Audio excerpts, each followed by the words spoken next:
¿Qué porcentaje invierte el Estado y la Federación en esta obra?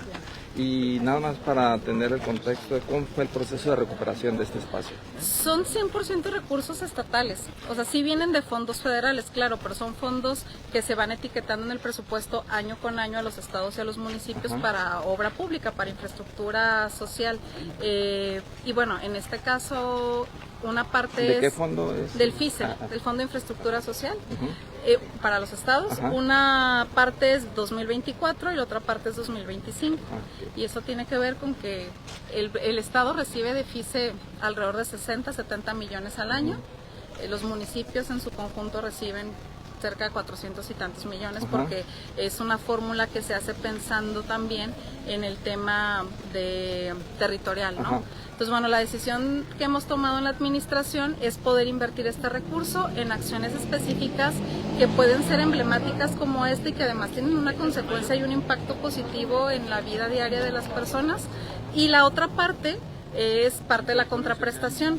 Ustedes deben recordar que ya en algunas ruedas de prensa lo hemos como informado, todo este proceso que se ha hecho para la ampliación de la autopista y la licitación o la concesión de la licitación de la concesión de la misma, se estableció en las propias reglas que tenía que haber una contraprestación al Estado, y esta contraprestación pues va en una parte para este tipo de obras, otra parte, como ya lo hemos informado, para estos 400 millones de pesos que se van a invertir en la rehabilitación de todas las carreteras estatales, que ya empezamos con la ejecución de los primeros 100 millones, etcétera. Entonces, al final, como decíamos hace un momento, venimos de un pasado en el que las cosas se privatizaban, no se le generaba ningún beneficio a la gente y al revés, se le cargaba el costo del posible riesgo de la obra a los colimenses, al presupuesto público, como era el libramiento, ¿no? Que decían, bueno, y si no recuperamos tanto al año, no cobramos tanto al año, le comemos a las participaciones federales del Estado, ¿no? Como fue aquí, ¿no? Que simplemente se dio la concesión, pero el gobierno seguía pagando todos los servicios, seguía pagando un número de empleados, seguía haciéndose responsable de gastos, y el particular pues se llevaba la utilidad, ¿no? Y nosotros hacemos las cosas pues exactamente al revés. Si hay necesidad de una concesión carretera como lo era en la ampliación de la autopista, pues entonces vemos qué beneficios adicionales va a tener el Estado, porque al final eso es un negocio, una concesión. Entonces la persona que sale beneficiada de un negocio, ¿en qué va a retribuirle a las y los colimenses? Bueno, pues en estos recursos para obras como esta, para las carreteras, o por ejemplo el libramiento, que también hay una contraprestación líquida, digamos, que podemos disponer de ella para acciones específicas, pero además en la propia concesión está establecido que si se generan ingresos por encima de lo proyectado, también esos ingresos ya son utilidad para el Estado, cosa que pues antes era inimaginable. Creo que esa es la importancia de utilizar los recursos propios directamente en beneficio de la sociedad. ¿Cuál fue el proceso para recuperar este espacio? Bueno, iniciamos primero con la parte legal. Obviamente tuvo que haber primero esta parte legal para quitar la concesión, para retirar la concesión. Elementos consideramos que había suficientes, todos conocemos en qué condiciones estaba este lugar y las cosas que no se habían cumplido del convenio, del contrato de esta concesión. Sin embargo, llevarlo a los tribunales, pues como todo puede llevar N cantidad de años. Afortunadamente se logró llegar a un acuerdo que nos permitió acelerar el proceso y que el año pasado ya pudiéramos tener de regreso esta concesión, un acuerdo en el que nosotros aceptamos recibir el lugar de regreso y hacernos responsables de los adeudos que había, por ejemplo, de agua potable.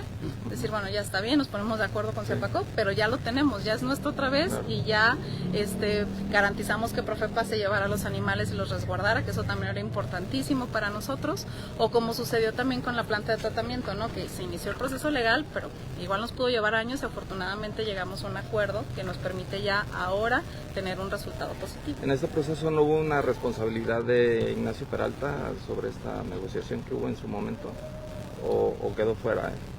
Bueno, tenemos nosotros presentadas diversas denuncias por diferentes cosas que se llevaron a cabo en esa administración. Pero o sea, hay concesiones en lo particular que estuvieron de origen viciadas. En este caso en lo particular no recuerdo yo que haya un origen o un vicio de origen.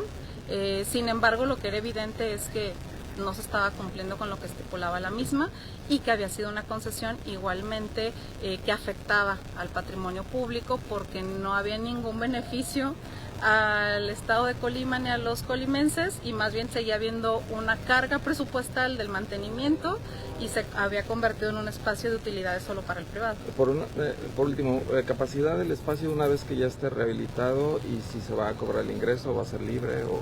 Eso que nos lo diga Marisol. Sí. ¿Sabes más o menos cuál es la capacidad? Lo que cabe. ¿Cuántas personas al mismo tiempo podrían estar aquí? Una vez que esté rehabilitado. Ay, sí.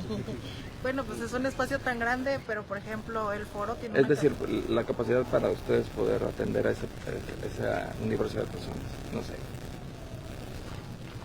¿Qué te gusta? 3.000, 4.000, 5.000 Yo creo que personas. como unas 1.500. 1.500 El foro. personas. Pero yo creo que la capacidad de aquí sí deben de ser por lo menos el doble, 3,000. ¿Y se va a cobrar el ingreso o no?